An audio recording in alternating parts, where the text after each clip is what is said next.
Hey guys, thank you for stopping by Camping Adventures. I'm Jim Graham. I want to call this segment From the Hammock. And it's just a time for me to reflect on some of the trips that I've been on over my career camping. And I found that, in the foulest of weather and the nastiest of conditions has really turned out to be some of the best trips we'd ever been on. They test you. They make you think about what you're doing. You learn from simple mistakes, how to avoid them the next time around. And some of the ones that are probably is fun to me or fun to the group of guys that I used to camp with. We went on one. It was just, a gully washer, a frog strangler. Okay, that's a term we use in North Carolina when it's raining heavy. And I mean, they were just, it was like, flash flood city. I mean, we've never seen so much rain, But what was so fun about that trip, I mean, as nasty as it was, and just raw, it was cool, it was windy, it was rainy, we were all dressed for the occasion. We were able to set our gear up without any hitches. It was absolutely, as I look back on it, it was absolutely the most fantastic set of times. We all, we hunker around our foul weather living room under our tarp, by the fire, we're drinking hot chocolate, and we're cooking bacon and eggs and pancakes, it's comfort food. Hey, you want a snack, I'm hungry, let's cook, there's really nothing else to do. So we'd start cooking and chit-chatting and just really enjoying each other's company. The worst conditions are really the ones that really draw a group together. And for me, the rainy ones were, those were the fun ones because they were really a pain. We went on one trip and it was hilarious. It was a camporee, council camporee. And, you had all the scout troops in the council. We're going to go out and camp by the Mayadan River. Oh man, we were all excited about that, right? And we get there and they're calling for rain, and I mean, I'm talking nasty rain.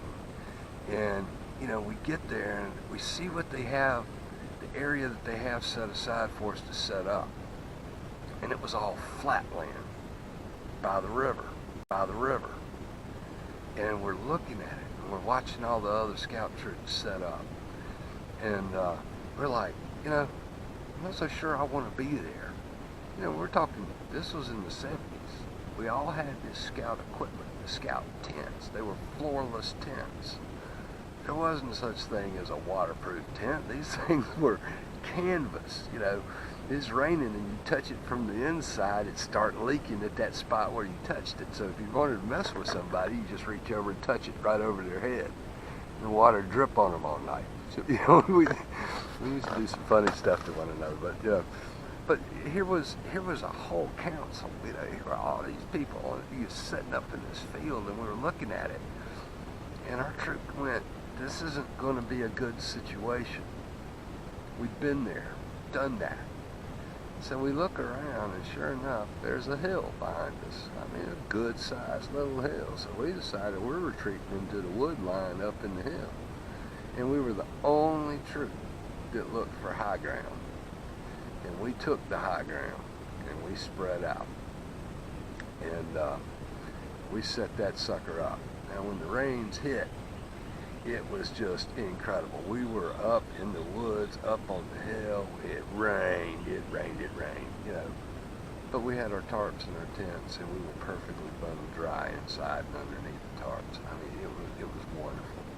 Next morning, we come down for some of the, we're all wearing ponchos. It's still raining and stuff. And, we come down off the hill, and here are all these doggone troops that were underwater, had been underwater.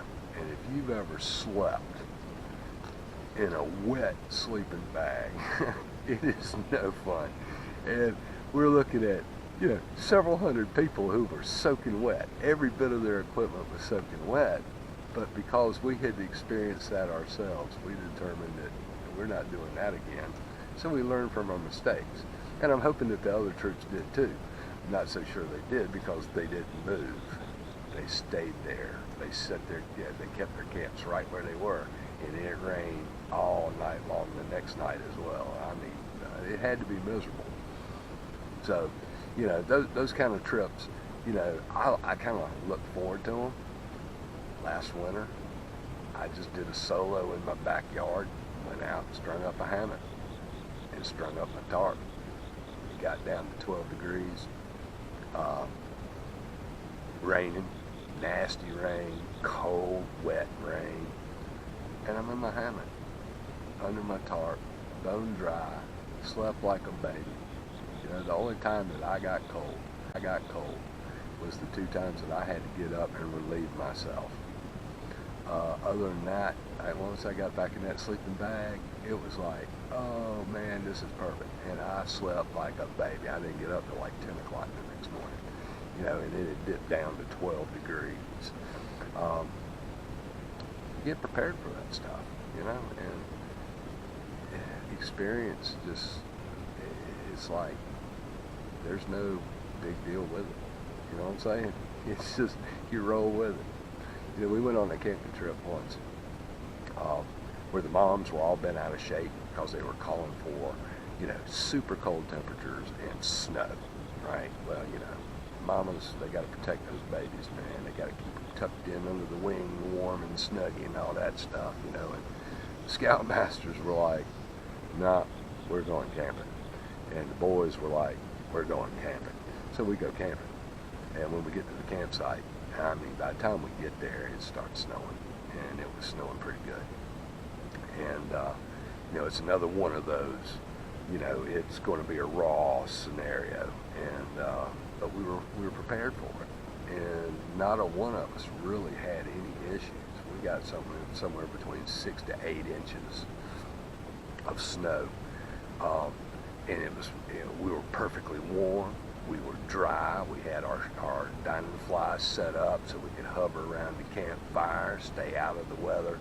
You know, I mean, it was, you know, we had a reunion trip last year, and that was one of the camping trips that we all talked about. I mean, that was the one that, because one, all the mamas were bent out of shape. You know, this is back before cell phones, so they couldn't call you, which is a good thing. So the whole weekend, you know, so Sunday when we came home, you know, that's when it all hit the fan, you know. They went bananas. But, you know, but they saw that we came home, and we came home safe.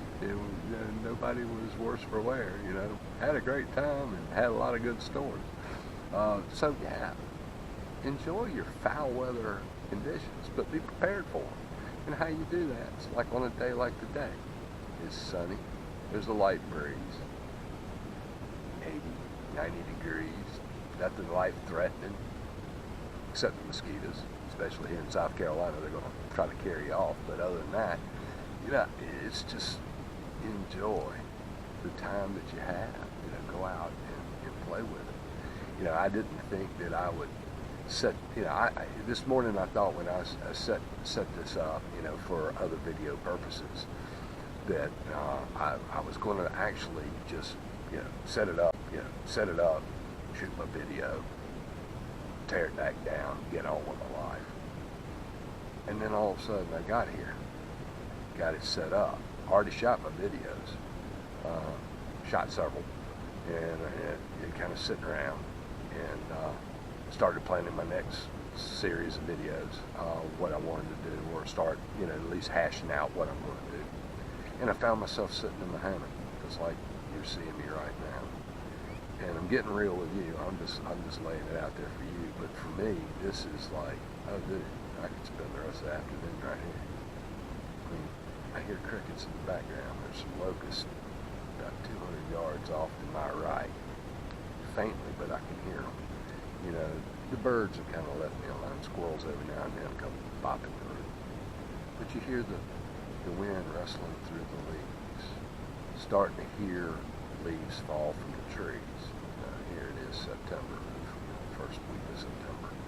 And it's just like, and I'm looking forward to like October, November, December, when the weather starts cooling off, because that's when it's going to get a lot more fun. You'll probably see me in this scenario a lot coming up, because this is, I want this. This is stress relief 101 for me anyway, and I know, for other folks, that's what we do. One of the guys I grew up with, he works an engineering job. He works pretty doggone hard, works all the time, but he's balanced his life with play. And his play is, let's go climb a mountain. Let's go hike the Appalachian Trail. Let's go, you know what I'm saying? And for him, that is his stress relief. Doing what you love, doing what, we all yearn for that. Why not? The more you do it, the longer you live. My saying's always been, life's better under a tarp, and here I am. So, talk to you next time from the hammock. We'll see how this feature turns out. I kind of like the idea though, and please comment, let me know what you think, because this is pretty interesting. The only thing I don't like are the mosquitoes. I'm going to tell you that right now, because they're chewing on me hard. The bug spray ain't working. But other than that, you take care, and I look forward to seeing you soon. And we'll do this again. I really do believe I'm going to add this feature, because to me it's fun just remembering some of the stuff. And go out and create your own. Go out and create your own camping memories. I mean, dude, this is why I do it. It's not just. It is. I mean, it is. It's the quiet, the solitude, the nature, the breeze, the simplicity of it. But where it really takes off is when you master cooking over a fire. Because anything you can do in your house, in that oven, or on that stove top, can be done in a cast iron pot by a fire. And trust me, it tastes so much better. So until next time, I look forward to seeing you again, and I look forward to doing this a lot more often. So you have a good one. Talk to you soon. Bye.